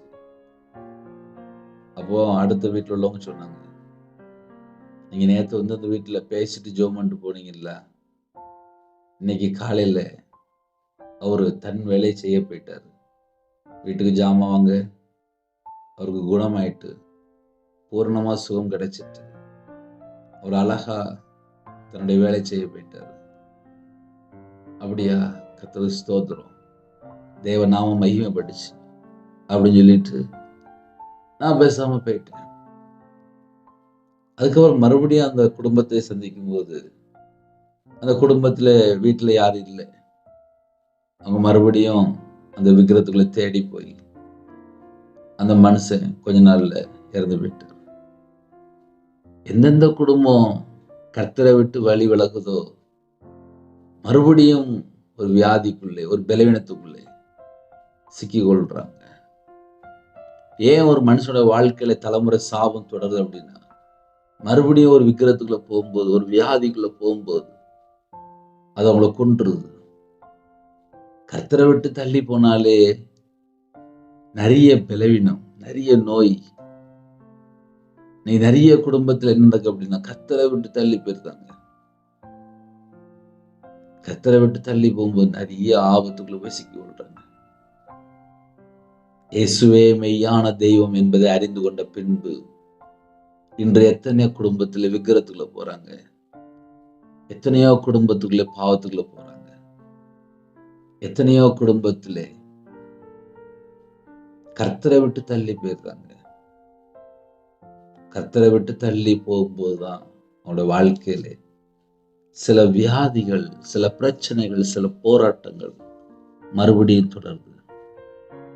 கர்த்தருடைய பிள்ளைகள் ரட்சிக்கப்பட்ட பின்பாக பாவம் செய்யக்கூடாது, பாவம் தொடரக்கூடாது, அந்த பாவத்தினுடைய வேறு முளைக்க கூடாது. எந்த காரியத்திலிருந்து நம்ம மனம் திரும்பி கர்த்தர் பக்கம் வாரமோ அந்த காரியம் மறுபடியும் தொடரக்கூடாது. அதுதான் சொன்னேன், சின்ன பிள்ளைய கையை பிடிச்சு கூட்டு போற மாதிரி மறுபடியும் பாவத்தை கையை பிடிச்சு கூட்டு போயிடுறாங்க. அதனால அவங்களுடைய வாழ்க்கையில நிம்மதி இல்லை. சர்ச்சில் போய் ஜெபம் பண்ணுவாங்க, இனி நான் தண்ணி அடிக்கூடாதுன்னு சொல்லி ஜெபம் பண்ணுவாங்க. மறுபடியும் யாராவது ஃப்ரெண்டு யாராவது கூப்பிட்டு போனா தண்ணி அடிச்சு வந்துடும். கேட்டா அவங்க ஃப்ரீயா வாங்கி கொடுத்தாங்க அப்படிம்பாங்க. ஒரு தீர்மானம் பண்ணியாச்சு, இந்த பாவம் எனக்கு வேண்டாம். அப்ப அந்த குடும்பம் என்ன செய்யணும்? அந்த காரியத்தை விட்டு வெளியில வந்திருக்கணும். தேவையில்லாத பாவத்துல போய் சிக்கி கொள்ளக்கூடாது. ஒருவேளை விக்கிரத்துல இருக்கிறீங்களா, பாவ அடிமையில இருக்கிறீங்களா, தவறான தொடர்புல இருக்கிறீங்களா, அது இனிமேல் செய்ய மாட்டேன், என்னோட வாழ்க்கையில இந்த பாவம் எனக்கு வேண்டாம், இயேசுவை நோக்கி கூப்பிடும் போது இயேசு தமது ஜனங்களின் பாவங்களை நீக்கி ரட்சிப்பார். இன்றும் கோடிக்கணக்கான ஜனங்கள் விடுதலையாக்கி தான் இருக்கிறாங்க, விடுதலை ஆக்கப்பட்ட நிலைமைக்குள்ள வாராங்க. மறுபடியும் சில குடும்பங்கள் பாவம் தொடருது. அதனால வரக்கூடிய பிரச்சனைகள் தான் நிறைய பிரச்சனைகள். ஞாயிற்றுக்கிழமை சர்ச்சில் போய் ஜெபம் பண்ணியிருப்பாங்க. ஒரு வாலிப பிள்ளை, வாலிப பையன், எனக்கு இந்த ஃப்ரெண்ட்ஷிப் வேண்டாம், இதனுடைய வாழ்க்கையை கெடுக்கு, இதனுடைய ஆவிக்குரிய வாழ்க்கையில வளர முடியல, ஐயோ நான் மறுபடியும் பாவத்துக்குள்ள போயிருன்னு சொல்லி சர்ச்சில் போய் ஜெபம் பண்ணிட்டு வருவாங்க. மறுபடியும் திங்கக்கிழமை, செவ்வாய்க்கிழமை, புதன்கிழமை ஆகும்போது மறுபடியும் அதே ஃப்ரெண்ட்கிட்ட போய் மறுபடியும் பழகிட்டு இருப்பாங்க. சர்ச்சில் போய் ஜெபம் பண்ணது ஒரு 2 நாள் 3 நாளுக்குள்ள மறந்து போயிடுவாங்க. எப்படி போன வாரம் சமையல் பண்ணி சாப்பிட்டதெல்லாம் மறந்து போயிருந்தோமோ, அதே போல சர்ச்சில் போய் ஜெபம் பண்ணது சில குடும்பத்தில் மறந்து போயிருதுங்க. சில குடும்பத்தில் தான் பர்டிகுலரா இந்த பாயிண்ட்டுக்கு நம்ம ஜெபம் பண்ணணும். இனிமேல் இந்த செல்போன் பார்க்கக்கூடாது, இந்த நாடகம் பார்க்கக்கூடாது, இந்த படம் பார்க்கக்கூடாது, இந்த தேவையில்லாம் வெப்சைட்டுக்குள்ள போகக்கூடாது, இந்த ஃப்ரெண்ட்ஷிப் வேண்டாம். சில குடும்பங்கள் தான் தீர்மானத்துல உறுதியா இருக்கிறாங்க. தானியேலுக்குள்ள ஏன் விசேஷ ஒரு ஆவி இருந்துச்சு அப்படின்னா, தீர்மானம். விக்கிரகத்தினுடைய உணவை நான் சாப்பிட மாட்டேன், அது தீர்மானம். அந்த தீர்மானம் இருக்கிறதுனாலதான் சொப்பனத்தை வகையறக்கூடிய அந்த ஞானம், மறைபொருளை வெளிப்படுத்துற ஞானம் இன்னைக்கு நம்ம வாழ்க்கையிலே நம்ம கர்த்தருக்காக சில தேவையில்லாத விட வேண்டிய காரியங்களை விட்டா மட்டும்தான் அந்த எல்லா பகுதியிலுமே இருந்து நமக்கு ஒரு விடுதலை கிடைக்கும். நம்ம இருதயத்துக்குள்ள ஒருவேளை சமாதானம் இல்லாமல், நிம்மதி இல்லாமல், விடுதலை இல்லாமல் இருக்குமானால், நம்ம இன்னும் எந்த காரியத்திலே, எந்த பாவத்திலே, எந்த அக்கிரமத்திலே நம்ம தொடர்றோம். ஏன்னா என் வாழ்க்கையில எனக்கு ஆவியானவர் இப்படிதான்ப்பா கற்றுக் கொடுத்தார். என் இருதயத்துக்குள்ள சமாதானம் இல்லாத சூழ்நிலையா, நிம்மதி இல்லையா, நான் எதுல அடிமையா இருக்கேன், எந்த காரியம் என்னை தொடருது, அதை உடனே செக் பண்ணி பார்ப்பேன். 24 மணி நேரத்துல நம்மை நாம் ஆராய்ந்து பார்க்கறதுக்கு தான் நம்ம கையில பைபிள் எழுதி கொடுத்துருக்காரு. அதுக்குத்தான் ஊழியக்காரங்க பேசுறாங்க. அதுக்குத்தான் நம்ம சர்ச்சுக்கு போகும்போது நம்மளை ஆராய்ந்து பார்க்கறதுக்கு தான் ஏகப்பட்ட காரியங்கள் இருக்கு. நம்ம ஒரு பிரசங்கம் காலைல பண்றோம் அப்படின்னா, கர்த்தருடைய பிள்ளைகளை கேட்டு, ஆமா இது என்னுடைய வாழ்க்கையில தொடருது, இந்த பாவம் என்னுடைய வாழ்க்கையில தொடருது, இது இனிமேல் என்னோட வாழ்க்கையில தொடரக்கூடாது, அப்பா எனக்கு ஒரு விடுதலை வேணும்ப்பா, நான் இனிமேல் இந்த அக்கிரமத்துக்குள்ள நான் போக மாட்டேன், இந்த பாவத்துக்குள்ள நான் போக மாட்டேன், எனக்கு ஒரு விடுதலை தாங்கப்பா அப்படின்னு சொல்லி இயேசுவை உண்மையாய் நாம் தேடினால், தேடும் போதே கண்டடைவீர்கள். அதிக அளவில் யாரெல்லாம் தேடுறீங்களோ தேடும் போதே கண்டடைவீர்கள். அப்ப செய்தி என்ன அப்படின்னா, இயேசு அப்படின்னாலே தமது ஜனங்களின் பாவங்களை நீக்கி ரட்சிப்பார். அப்ப இயேசு கிறிஸ்துனுடைய அர்த்தம் என்ன, பொருள் என்ன அப்படின்னா, ஒரு நாளைக்கு நம்ம 100கணக்கான தடவை கூப்பிடுறோம். கூப்பிடும்போது இயேசுப்பா அப்படின்னு நம்ம கூப்பிடும்போது தமது ஜனங்களின் பாவங்களை, ஏன்னா எந்த நேரத்துல எந்த மனுஷன் எதுல போய் சிக்கி கொள்றான் தெரிய மாட்டேங்குது. சில குடும்பத்துல ஆக்சிடென்ட் நடக்கும்போது ஏசப்பா அப்படின்னு சொல்லி கத்திருப்பாங்க. அவங்களுக்கு பார்த்தா ஒரு சேதமும் வராது. 2 வீலர் கார் ஆக்சிடென்ட் இருக்கும், ஆனா இவங்களுக்கு பார்த்தா ஒரு சின்ன சேதம் கூட வராது. காரணம் என்ன அப்படின்னா, அந்த செகண்ட்ல ஏசப்பா என்னை காப்பாத்துங்க அப்படின்னு சொல்லி கூப்பிடுவாங்க. நானா சில நேரத்துல வண்டியில போயிட்டு வரும்போது உடனே யோசிப்பேன், நீங்க தான்ப்பா என்னை காப்பாத்துனீங்க, உங்க கிருபை தான்ப்பா என்னை தாங்குது, உங்க கிருபையினால தான்ப்பா நான் உயிரோட இருக்கேன். ஏன்னா நம்ம வாகனத்துல போகும்போது ஆப்போசிட்ல வேகமா வந்துட்டு இருப்பாங்க. அந்த ஒவ்வொரு செகண்டும் நம்ம உயிரோட இருக்கணும் அப்படின்னா, இயேசு தமது ஜனங்களின் பாவங்களை நீக்கி ரட்சிப்பார். இயேசு கிறிஸ்து ஒரு குடும்பத்தை ரட்சித்தால் மட்டும்தான், மீட்டெடுத்தா மட்டும்தான் அந்த வீட்டுக்குள்ள சந்தோஷம், அந்த வீட்டுக்குள்ளதான் சமாதானம், அந்த வீட்டுக்குள்ளதான் பயம் இருக்காது, அந்த வீட்டுக்குள்ளதான் இருள் இருக்காது, அந்த வீட்டுக்குள்ளதான் வெளிச்சம் உதிக்கும். நம்ம இருதயத்துக்குள்ள வெளிச்சம் உதிக்குமானால், நம்முடைய வாழ்க்கையில இருள் தொடராம இருக்குமானால், இந்த காலை பொழுது நமக்கு சந்தோஷமா இருக்கும். அப்ப கர்த்தருடைய பிள்ளைகளுக்கு காலை நேரத்திலே செய்தி என்ன அப்படின்னா, ஐயா நான் இயேசுன்னு சொல்லி கூப்பிடுறேன் ஐயா, ஆனா அர்த்தம் தெரியாம போச்சு ஐயா அப்படின்னா தேவன் துக்கப்படுவார். ஏன்னா சில குடும்பத்துல அர்த்தம் தெரியாம உட்கார்ந்து சில குடும்பத்துல கூப்பிட்டுட்டு இருப்பாங்க. கரெக்டா அந்த ஒரு லைனை மட்டும் படிங்க. இயேசு அப்படின்னா, ஏனெனில் அவர் தமது ஜனங்களை நீக்கி பாவங்களை நீக்கி ரட்சிப்பார். அப்ப இயேசு அப்படின்னாலே அவர் தமது ஜனங்களின் பாவங்களை நீக்கி அவர்களை ரட்சிப்பார். அப்ப நம்மளை மீட்டெடுக்க தான் இயேசு கிறிஸ்து இந்த பூமிக்கு வந்தார். எந்தெந்த காரியத்துல மீட்டெடுக்கணும் அப்படின்னா, தலைமுறை சாபத்துல வாழ்ந்துட்டு இருப்பாங்க, அவங்கள மீட்டெடுப்பார். வியாதியிலே பலவீனத்துல படுத்த படுக்கையில இருப்பாங்க, அவங்கள மீட்டெடுப்பார். பாவத்திலே ஆத்துமா செத்து போன நிலைமையில இருக்கும், அவங்கள மீட்டெடுக்கிறார். ஆவியில பார்த்தா தேவையில்லாத காரியங்கள் செஞ்சு அசுத்த ஆவிகள், அசுத்த கிரியைகள், தீய ஆவிகள், பொல்லாத ஆவிகள்ல பாதிக்கப்பட்டிருப்பாங்க. கர்த்தரை நோக்கி கூப்பிடும் போது அந்த தேவையில்ல எல்லாம் அந்த பிசாசுடைய கிரியெல்லாம் அழிக்கப்படுகிறது. சரீரத்திலே பலவிதமான பாவத்திலே, விபச்சார பாவத்திலே, வேசித்தனத்திலே இருக்கும்போது, ஐயோ நான் அந்த பாவத்திலே மாட்டிட்டேனே, இந்த பாவத்துல நான் அடிமையா இருக்கிறேனே, ஒரு விபச்சார பாவத்துல அடிமையா இருக்கிறேனே, இயேசு கிறிஸ்துவே என்னை மன்னிங்கப்பா, அந்த பாவத்துல நான் மாட்டிக்கிட்டேன்ப்பா, எனக்கு வெளியில கொண்டு வாங்கப்பா அப்படின்னு சொல்லி தேவனை நோக்கி கண்ணீரோடு ஜெபிக்கும் போது அவனுடைய பாவத்தை மன்னித்து அவங்களை மீட்டெடுக்கிறார்.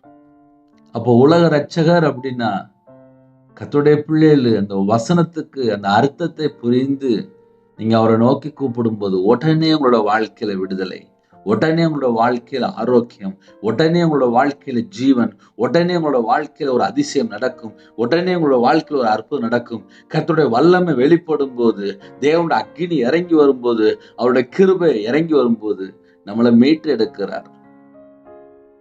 அப்ப கர்த்தருடைய பிள்ளைகள் எந்த அளவுக்கு தேவனை நோக்கி கூப்பிடணும். எனக்கெல்லாம் கையில பைபிள் வாசித்தா புரியாதுப்பா. நான் 6ஆம் கிளாஸ் படிக்கும் போதே எங்க அம்மா அப்பா என்னை வேலைக்கு அனுப்பி விட்டாங்க. எங்க வீட்டுல ரொம்ப கடன், 3 ரூபா சம்பளத்துக்கு என்னை வேலைக்கு அனுப்பி விட்டாங்க. நான் வேலை பார்த்து முதல் மாச சம்பளம் 45 ரூபா கொண்டு வந்து இருந்தாங்கம்மா அப்படின்னு சொல்லி கொடுத்தேன். சின்ன வயசுல நான் வேலைக்கு போனதுனால நான் கையில பைபிள் எடுத்து வாசிக்கல. எனக்கு இயேசு கிறிஸ்து எப்படிப்பட்டவர் எனக்கு ரொம்ப விவரம் தெரியல. வியாபாரத்துக்கு வந்தேன், வியாபாரத்தை பழகினேன், சொந்தமா வியாபாரம் பார்த்தேன், காலையில இருந்து ராத்திரி வரையும் வியாபாரம் பார்த்தேன். ஆனா இயேசு கிறிஸ்து எப்படிப்பட்டவர் எனக்கு தெரியாம போயிட்டு. ஆனா பிரச்சனைக்கு நடுவில், சாபத்தின் நடுவில், விக்கிரத்துல கட்டப்பட்ட நிலைமையில துன்மார்க்க நான் வாழும்போது பாவியா என் மேல கிருபையா இருங்க அப்படின்னு சொல்லி கண்ணீரோடு ஜெபிக்க ஆரம்பிச்சேன். அந்த பாவியை மன்னித்து பரிசுத்தப்படுத்தி நீதிமானா மாற்றி இன்று உங்க முன்பா நிப்பாட்டியிருக்கிறார். யாரெல்லாம் கர்த்தரை நோக்கி கூப்பிட்டு மனம் திரும்பி என் பாவத்தை மன்னிச்சிருங்கப்பா, என்னோட அக்கிரமத்தை மன்னிச்சிருங்கப்பா, இந்த வியாதி என்னை விட்டு நீக்கி போடுன்னு சொல்லி யாரெல்லாம் உண்மையாய் உணர்ந்து மனம் திரும்பி தன் பாவத்தை அறிக்கை செய்து விட்டு விடுறாங்களோ தேவனிடத்துல இருந்து இரக்கங்களை பெற்றுக்கொள்றாங்க. அப்பா உங்க ரத்தத்தினால என்னை கழுவி சுத்திகரிங்க, உங்களோட ரத்தத்தினால என்னை கழுவி சுத்திகரிங்க, உங்களோட ரத்தத்தினால என்னை கழுவி சுத்திகரிங்கப்பா. இயேசு கிறிஸ்து ரத்தம் சகல பாவங்களையும் நீக்கி நம்ம சுத்திகரிக்கும். இயேசு கிறிஸ்து ரத்தம் சகல பாவங்களையும் நீக்கி சுத்திகரிக்கும். அப்ப கிறிஸ்துனுடைய பிறப்பு இன்னைக்கு எல்லா குடும்பத்திலையும் அப்பா வீட்டுக்கு வெளியில டெக்கரேஷன் நடக்கு, ஆனா இருதயத்துக்குள்ள ஒரு டெக்கரேஷன் நடக்கா? இருதயத்துக்குள்ள ஒரு மனமாற்றம் இருக்கா? என் வாழ்க்கையில ஊழியத்து வந்ததுக்கு அப்புறம் நான் என்ன தெரியுமா யோசிக்க ஆரம்பிச்சேன், என் இருதயத்தை தேவன் பார்த்துட்டு இருக்கிறாரே, கர்த்தரை விட்டு தள்ளி போற பாவங்கள் என்னெல்லாம் இருக்கு. அதனால கர்த்தருடைய பிள்ளைகள் இந்த காலவெளியில நீங்க இணைந்திருக்கிறீங்க, இவ்வளவு நேரம் செய்தி கேட்கறீங்க அப்படின்னா கர்த்தருடைய ஆவியை நம்மளோட பேசிட்டு இருப்பாரு. செத்தா பரலோகத்துல நிக்கணும் அப்படின்னா இந்த பூமியில மனம் திரும்பி இயேசுவை சொந்த ரட்சகரை ஏற்றுக்கொண்டு பாவங்கள் மன்னிக்கப்பட்டு கர்த்தருக்காக கனி உள்ள ஒரு வாழ்க்கையா வாழ்ந்திருக்கணும், பரிசுத்தமா வாழ்ந்திருக்கணும், நீதிமானா வாழ்ந்திருக்கணும், உண்மையா வாழ்ந்திருக்கணும், கர்த்தரை நோக்கி கூப்பிடணும், தேவையில்லாத பாவத்துல இருந்து வெளியில வந்துடணும். பாவம் செய்யற ஆத்துமா சாகும். டெய்லி பாவம் பண்ணிட்டே இருந்தா பாவம் செய்யற ஆத்துமா செத்து போயிடும். பாவத்தின் சம்பளம் மரணம், அப்புறம் நித்திய அக்கினி, அப்புறம் 2ஆம் மரணமாய் அக்கினி கடல். அதனால கையில பைபிள் எடுத்து வாசித்து பார்த்தது இல்லை. ஒரு பாவி பாவத்திலேருந்து வெளியில வந்து மனம் திரும்பி பரிசுத்தமா வாழ்ந்து, நீதிமானா வாழ்ந்து, உண்மையா வாழ்ந்து, கர்த்தரை நோக்கி தேடி, அந்த குடும்ப ஆசீர்வாதங்களை பெற்றுக்கொண்டு, சமாதானத்தை பெற்றுக்கொண்டு, உண்மையா வாழும்போது ஒரு சாட்சி உள்ள ஒரு வாழ்க்கை. இதெல்லாம் எப்பப்பா கிடைக்கும்? நான் செய்யறது முதல்ல என்னென்ன காரியத்துல இருக்கிறேன், ஒரு உணர்வு, ஒரு தெளிந்த புத்தி, ஒரு மனம் திரும்புதல், இதெல்லாம் நம்ம இதயத்துக்குள்ள எப்போ இருக்கோ அப்பந்தான் நம்ம வாழ்க்கையில ஒரு தெளிவு இருக்குன்னு அர்த்தம். இன்னைக்கு மறுபடியும் தொடர்ந்து மறுபடியும் பாவத்துக்குள்ளே போகும்போது அது அவங்கள அழிச்சிட்டு இருக்கு, அவங்கள கொன்னுட்டு இருக்கு. ஞாயிற்றுக்கிழமை சர்ச்சில் நற்கன் எடுக்கிறாங்க, ரோட்ல நின்று சீர்ட் அடிக்கிறாங்க. ஞாயிற்றுக்கிழமை சர்ச்சில் நற்கன் எடுக்கிறாங்க, வெளியில போய் தண்ணி அடிக்கிறாங்க. ஞாயிற்றுக்கிழமை சர்ச்சில் நற்கன் எடுக்கிறாங்க, வீட்டில் பார்த்தா நாடகம் பார்க்குறாங்க. ஞாயிற்றுக்கிழமை சர்ச்சில் நற்கன் எடுக்கிறாங்க, வீட்டில் பார்த்தா படம் பார்த்துட்டு இருக்காங்க. ஞாயிற்றுக்கிழமை சர்ச்சில் நற்கன் எடுக்கிறாங்க, வெளியில பார்த்தா லஞ்சம் வாங்குறாங்க, லஞ்சம் கொடுக்குறாங்க. அப்ப என்ன அர்த்தம் அப்படின்னா, மனம் திரும்பவில்லை. ஐயா எப்போ மனம் திரும்பணும்? இந்த காலவெளியில மனம் திரும்பணும். எப்படி மனம் திரும்பணும்? உணர்வடைந்து மனம் திரும்பணும். நான் இந்த பாவம் பண்ணிட்டு இருக்கேன்ப்பா, என் வாழ்க்கையில் இப்படிப்பட்ட பாவம் தொடருது, எனக்கு அந்த பாவத்துல இருந்து ஒரு விடுதலை தாங்க, இந்த பாவத்துல எனக்கு ஒரு விடுதலை வேணும் அப்படின்னு சொல்லி நீங்க விரும்பினா மட்டும்தான். ஏன்னா சில குடும்பத்துல அவங்க விரும்பவே மாட்டாங்க, நல்லா கதை கேட்டுட்டு இருப்பாங்க. அப்படியா அப்படியா அப்படின்னு சொல்லி கேட்டு எஞ்சி போயிடுவாங்க. ஏன்னா உணர்வு இல்லாத இருதயம், உணர்வு இல்லாத இதயத்துக்குள்ள இயேசு கிறிஸ்து எப்படி விடுதலை கொடுப்பார்? நீ நிறைய குடும்பத்துல சர்ச்சில் போய் உட்கார்ந்து எதிர்ச்சிட்டு வந்துருந்தாங்க, மறுபடியும் வீட்டுல போய் நாடகம் தானே பார்க்காங்க, படம் தானே பார்க்காங்க. நம்ம நார்மலா யோசித்து பார்ப்போமே. மறுபடியும் பக்கத்து வீட்டு கதை, மறுபடியும் வீணான வார்த்தை, தப்பு தப்பா பேசுறது, கெட்ட வார்த்தை பேசுறது, இதெல்லாம் ஒரு வீட்டுக்குள்ள நடக்கத்தானே செய்யுது. எந்த பாவி மனம் திரும்பி ஐயோ நான் துன்மார்க்கனா வாழ்ந்துட்டு இருக்கிறேனே அப்படின்னு உணர்வடைந்து கர்த்தர் பக்கம் வரும்போதுதான் அந்த வீட்டுக்கு ரட்சிப்பு. அதனால ஒரு வீடு ரட்சிக்கப்படணும் அப்படின்னா இன்னைக்குள்ள செய்திலாம் கர்த்தரோட கிருபையினால மறுபடியும் கேட்டா கூட உங்களுக்கு ஒரு ஆவிக்குரிய ஒரு அர்த்தம் இருக்கும். அதுல நான் எந்த இடத்துல விழுந்து போறேன், அந்த இடத்துல இருந்து அப்பா என் பாவத்தை மன்னிச்சிருங்க, என் அக்கிரமத்தை மன்னிச்சிருங்கப்பா, என்னை மன்னிச்சிருங்கப்பா, என்னை மீட்டெடுங்கப்பா. ஒரு பாவி மனம் திரும்பும் போது பரலோகத்துல மிகுந்த சந்தோஷமா. காலை வேளை யாரெல்லாம் அந்த செய்தி கேட்டீங்களோ, உங்களோட வாழ்க்கையில ஒரு விடுதலை வேணும், ஒரு சமாதானம் வேணும், ஒரு சந்தோஷம் வேணும் அப்படின்னா நீங்க கர்த்தரை நோக்கி கூப்பிட்டு இருக்கணும். அதனால கர்த்தருடைய பிள்ளைகள் யாரெல்லாம் இணைந்திருக்கிறீங்களோ, எந்த நாட்டுக்குள்ள இணைந்திருக்கிறீங்களோ எல்லாருக்கும் ஒரே செய்தி தான், ஒரு பாவி மனம் திரும்பி இருக்கணும். மனம் திரும்பினா மட்டும்தான் விடுதலை. ஐயா நான் மனம் திரும்ப மாட்டேன், நான் அப்படியே தான் இருப்பேன், அப்புறம் தேவன் பார்ப்பாரு.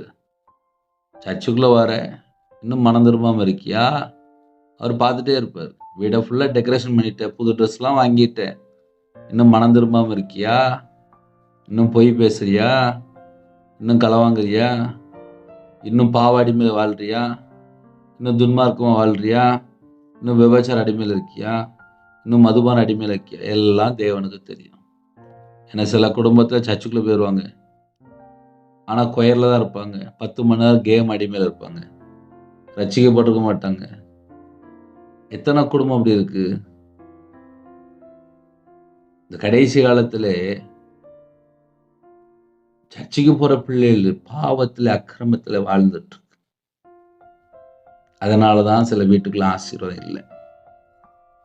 இந்த செய்தியை கேட்டதுக்கு அப்புறமாவது இல்ல பிரதர், எங்களோட வாழ்க்கையில் நாங்க செல்போன்ல பாவத்துல தான் இருக்கிறோம், நாங்க கேம்ல அடிமையா தான் இருக்கிறோம், தவறான ஃப்ரெண்ட்ஷிப் இருக்கு, தவறான தொடர்பு இருக்கு, தவறான வீடியோ பார்க்குறோம், எங்கள் வீட்டில் நாங்கள் சும்மா இருக்கும்போது பல மணி நேரம் நேரத்தை வேஸ்ட் பண்ணுறோம். சில குடும்பத்தில் மதுபான அடிமையில் இருப்பாங்க, சில குடும்பத்தில் போதை அடிமையில் இருப்பாங்க, சில குடும்பத்தில் கஞ்சா பழக்கத்தில் இருக்காங்க, ஒரு குடும்பத்தில் சர்ச்சில் போய் கல்யாணம் முடிஞ்சது, கொஞ்சம் வருஷம் தாண்டிட்டு கணவர் 5 வருஷமா சர்ச்சுக்கு வரலையா, என்னன்னு சொல்லி கேட்கும்போது, முதல்ல தண்ணி அடிச்சுட்டு இருந்தாரு, இப்போ தண்ணி அடிக்க விட்டுட்டாரு, இப்போ கஞ்சா பழக்கத்தில் இருக்காரு அப்படிங்க.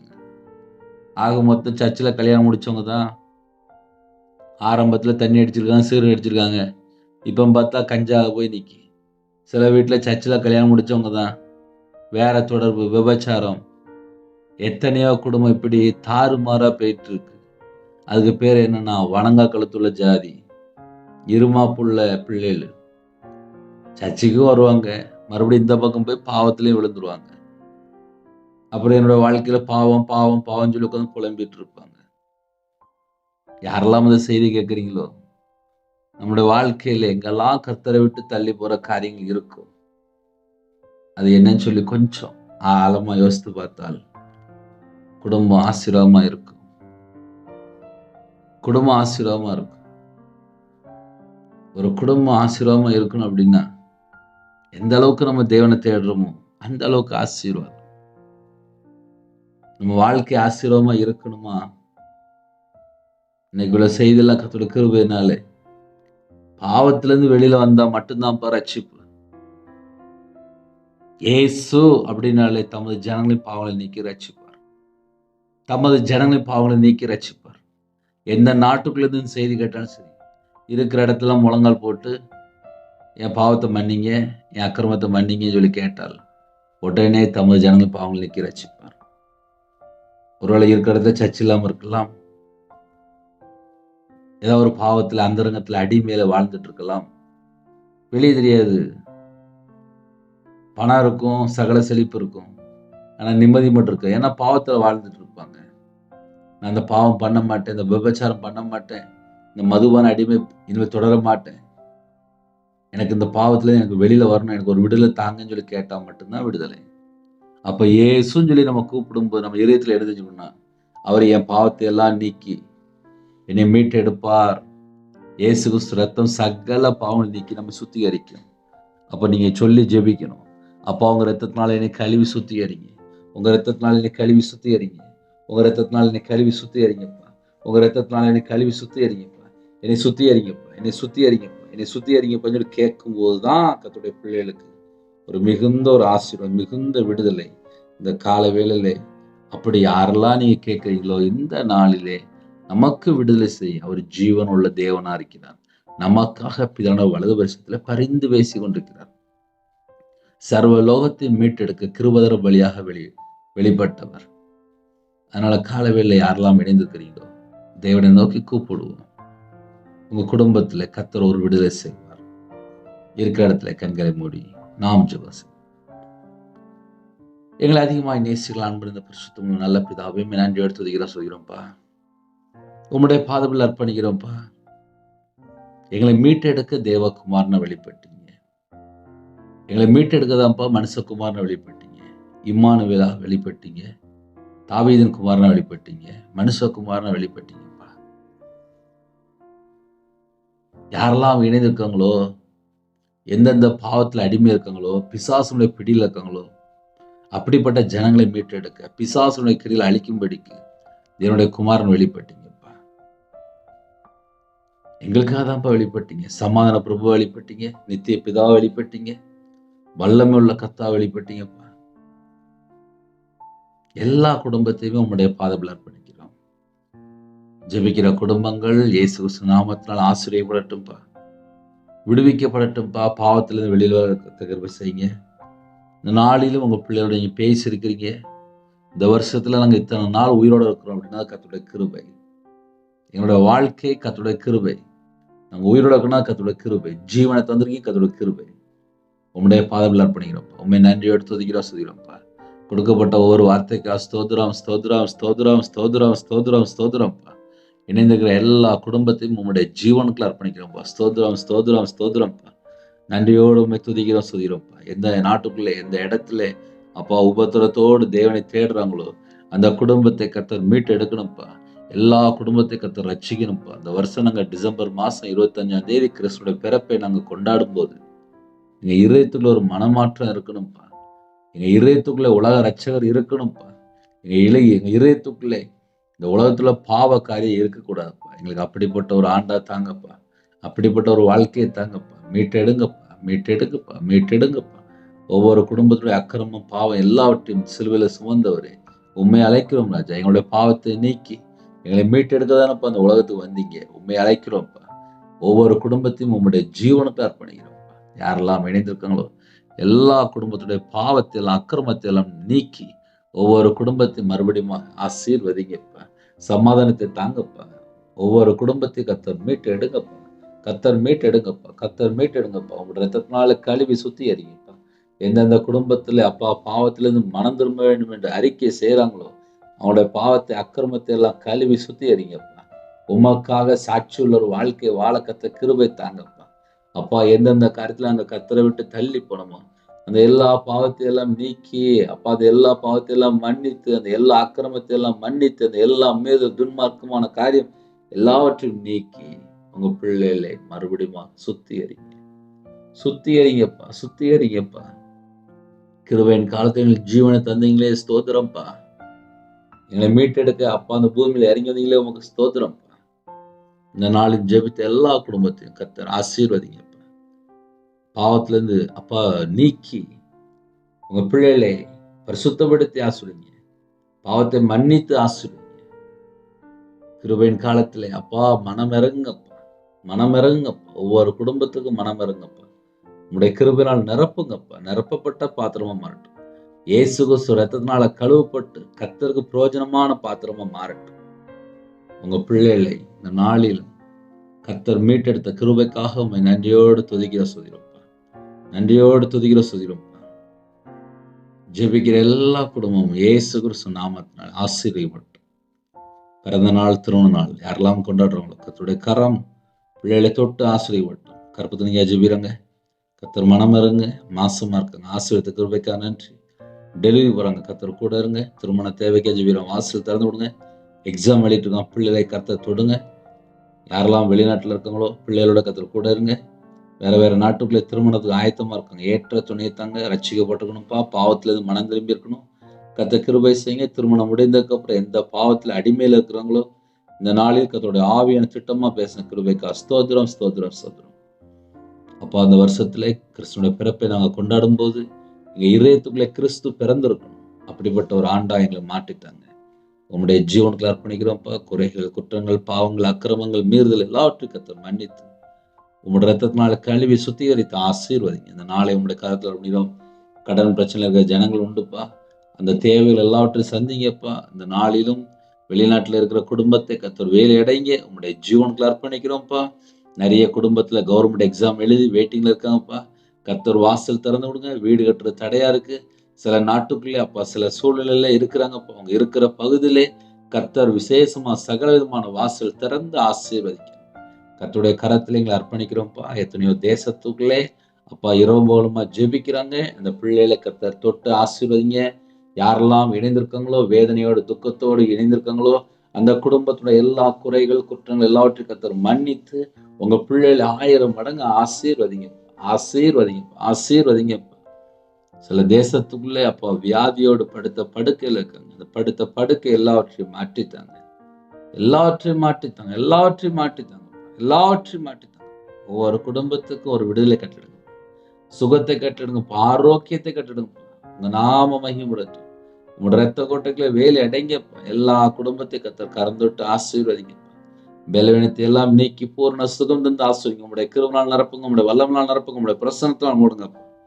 கிருபையின் ஆவியினால் நிரப்புங்கப்பா. எல்லா குடும்பத்தையும் அப்பா கர்த்தர் தொட்டு ஆசீர்வதிக்கணும்ப்பா. இந்த நாளில் ஜெபிக்கிற குடும்பம் இயேசு கிறிஸ்து நாமத்தால் ஆசீர்வதிக்கப்படட்டும். எத்தனையோ தேசத்துக்குள்ள இணைந்திருக்காங்கப்பா. அந்த பிள்ளையோட வாழ்க்கையில ஒரு மனமாற்றத்தை கட்டுருங்க. கிறிஸ்துவனுடைய பிறப்பை நாங்க கொண்டாடும்போது எங்க இதயத்துக்குள்ள கிறிஸ்து பிறந்திருக்கணும்ப்பா. நிறைய குடும்பத்துல வீடு ஃபுல்லா டெக்கரேஷன் பண்ணிட்டு இருக்காங்கப்பா. நிறைய புது ட்ரெஸ் எல்லாம் வாங்கிட்டாங்கப்பா. ஆனா இருதயமோ இன்னும் கர்த்தரை விட்டு தள்ளி போன ஏகப்பட்ட காரியம் இருக்குப்பா. அந்த காரியத்திலிருந்து மனம் திரும்பும் போதுதான்ப்பா பரலோகத்துல மிகுந்த சந்தோஷம். அப்படிப்பட்ட ஒரு ஆண்டா எங்களுக்கு தாங்கப்பா. உங்க பாதத்தில் அர்ப்பணிக்கிறோம். இணைந்திருக்கிற குடும்பத்தை கர்த்தர் வேலையடங்கி ஆசீர்வதிங்க. உங்க நாம மட்டுமே விடட்டு அப்பிரயோஜனமான ஊழியக்காரன்ப்பா. இந்த நாளிலும் பிள்ளைகளுடைய தேவைகள் எல்லாவற்றையும் சந்திங்கப்பா. வெளியில புறப்படுறாங்க. சில குடும்பத்துல டிரைவிங் லைன்ல போறாங்க. எல்லாருக்கும் அப்பா அவங்களோட ரத்த கொட்டைகளை வேலை அடைங்கப்பா. ஹாஸ்பிட்டல்ல பலவீனத்தோடு படுத்த படுக்கையில யாரெல்லாம் ஜெபிக்கிறாங்களோ உங்களுடைய தலைமுள்ள கரத்தினால தொட்டு சுகமாக்கி தாங்க. ஜெபிக்கிற குடும்பத்தை தீர்காயுசு தாங்கப்பா. எல்லா குடும்பமும் இயேசு கிறிஸ்து நாமத்தினாலே ஆசீர்வதிக்கப்படட்டும்ப்பா. பரிபூர்ணமா ஆசீர்வதிக்கப்படட்டும்ப்பா. இந்த நாளை எங்களுக்கு ஆசீர்வதித்தாங்க. கர்த்தருடைய பாதத்தில் எங்களை தாழ்த்தரப்பணிடும். வானத்துக்கும் பூமிக்கும் சகல அதிகாரம் உள்ள கர்த்தராகிய இயேசு நாமத்துக்கும் எங்களை தாழ்த்தரப்பணிடும். துதி கன மகிமை எல்லாம் ஒருவருக்கே செலுத்திடும். இயேசு கிறிஸ்து பிதாவே ஆமென். தேவனுக்கே மகிமையுண்டாதாக. கர்த்தர் தாமே உங்களையும் உங்கள் குடும்பத்தையும் சகல காரியத்திலும் சம்பூர்ணமாக திருப்தியாக கர்த்தர் கொடுத்து ஆசீர்வதிப்பாராக. ஆமென். கர்த்தராகிய இயேசுவின் கிருபையும் பிதாவாகிய அன்பும் பரிசுத்தனுடைய ஐக்கியமும் இப்பொழுதும் எப்பொழுதும் சதா காலங்களிலும் நம்மளோடு கொடுப்பதாக. ஆமென். கிறிஸ்துவில் பிரியமானவர்களே, என் பேர் ரவிராஜி. தேவன் அருளி அப்போ மினிஸ்டனுக்காக ஜெபித்து கொள்ளுங்கள். நாங்கள் திருநெல்வேலி பகுதியில் ஊழியம் பண்ணிட்டு இருக்கோம். இருக்கிற இடத்துல ஒரு இடம் வாங்கணும்னு சொல்லி நாங்கள் ஆன்லைன் மூலியமாக சொல்லிட்டு இருக்கோம். கர்த்தருடைய பிள்ளைகள், ஏவப்பட்ட பிள்ளைகள் 9363064181 நம்பர் தொடரலாம். இடம் வாங்குறதுக்கு கர்த்தரால் ஏவப்பட்டால் இந்த நம்பர்லையும் தொடர்பு கொள்ளலாம். அது மாத்திரமல்ல, அநேக ஜனங்களுக்குள்ளே ஒரு மாற்றம் வர வேண்டும். கர்த்தருடைய வருகையில் நாம் எல்லாரும் ஆயத்தமாக இருக்க வேண்டும். உன் தேவனை சந்திக்கும்படி ஆயத்தப்படு என்று வேதவசனப்படி கர்த்தருடைய கிருபையினாலே சத்தியத்தை அறிந்து விடுதலையாக்கும் போது அநேக ஜனங்களுக்குள்ளே ஒரு மனமாற்றம், ஒரு விடுதலை, ரட்சிப்பு கர்த்தருடைய ஆவியனை தந்து கொண்டிருக்கிறார். என் பேர் ரவிராஜ். எனக்காக ஜெபித்து கொள்ளுங்கள். ஊழியத்துக்காக ஜெபித்து கொள்ளுங்கள். இருக்கிற இடத்துல ஒரு இடம் வாங்கணும், அதுக்காக ஜெபித்து கொள்ளுங்கள். யாரெல்லாம் இந்த செய்தி கேட்டீங்களோ உங்கள் வாழ்க்கையில் ஒரு மனமாற்றம் இருக்கா மட்டும் செக் பண்ணி பாருங்க. ஏன்னா என்னோடய வாழ்க்கையிலே நான் கர்த்தரை விட்டு தள்ளி போய் அதுக்கப்புறம் கையில் பைபிள் எடுத்து வாசித்து அதுக்கப்புறம் மனம் திரும்பி அதுக்கப்புறம் என்னோட சமூகத்தில் தாழ்த்தி அர்ப்பணித்து, அதனால் யாரெல்லாம் இணைந்திருக்கிறீங்களோ நம்முடைய வாழ்க்கை ஒரு மனமாற்றம் இருக்கணும். பரலோகத்துக்கு போய் சேரணும் அப்படின்னா ஒரு மனமாற்றம் இருக்கணும். அப்படிப்பட்ட கிருபைகளை நாம் தேவனிடத்தில் கேட்டு பெற்றுக்கொள்வோம். கர்த்தர் உங்களையும் உங்கள் குடும்பத்தையும் உங்களுடைய ஊழியத்தையும் உங்களுடைய வம்சத்தையும் தலைமுறை தலைமுறை சம்பூர்ண திருப்தியாக ஆசீர்வதிப்பாராக. ஆமென். God bless you.